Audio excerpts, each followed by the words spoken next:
আমি একটি হাদিসের প্রেমে পড়ে গেছি।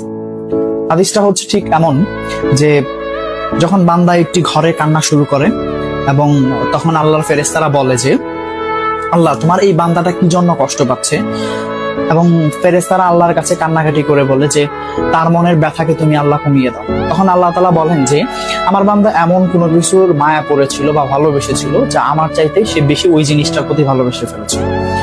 আমি আমার বান্দার কষ্ট আমি বুঝি এবং আমি দুঃখী মানুষের মানে ভগ্ন হৃদয়ের মানুষের খুব কাছাকাছি অবস্থান করি। কত দূর? এক হাত দূরে আল্লাহ তাআলা অবস্থান করেন। এবং আরেকটা কথা হচ্ছে ফেরেশতারা তখন বলতে থাকে আল্লাহ তুমি চাইলেই কি সেই বান্দার সেই অভাবগুলো তুমি পূরণ করতে পারো না?